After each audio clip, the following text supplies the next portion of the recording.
امی ایک بات پوچھوں؟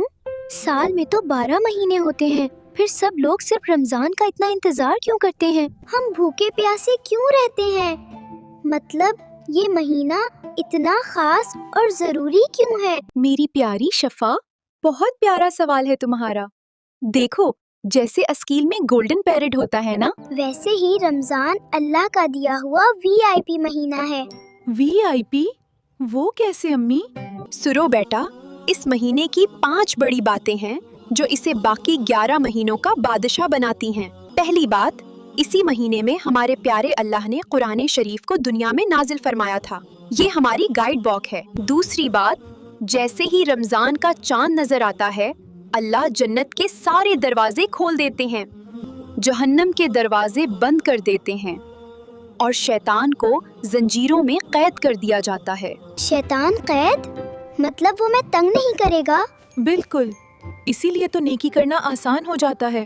اور تیسری بات بہت ضروری ہے، عام دنوں میں اگر آپ ایک نیکی کریں تو 10 ثواب ملتے ہیں، لیکن رمضان میں اللہ ایک نیکی کا بدلہ 10 سے لے کر 700 گنا تک بڑھا دیتے ہیں۔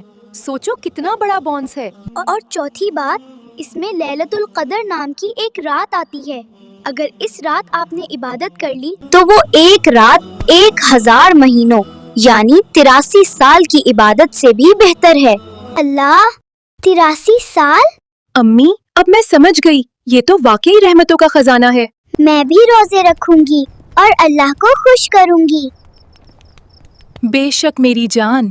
5ویں بات، رمضان صبر اور تقوی سکھاتا ہے۔ رمضان صرف بھوکے پیاسے رہنے کا نام نہیں، بلکہ یہ ہمیں صبر، برداشت اور اپنے نفس پر قابو پانا سکھاتا ہے۔ امی، ہم روزہ کیوں رکھتے ہیں؟ اللہ تعالیٰ نے روزہ اس لیے فرض کیا تاکہ ہم میں تقوی پیدا ہو۔ جیسے کہ قرآن میں آیا ہے کہ روزہ تم پر فرض کیا گیا تاکہ تم متقی بن جاؤ، یعنی رمضان ہمیں بہتر انسان بناتا ہے۔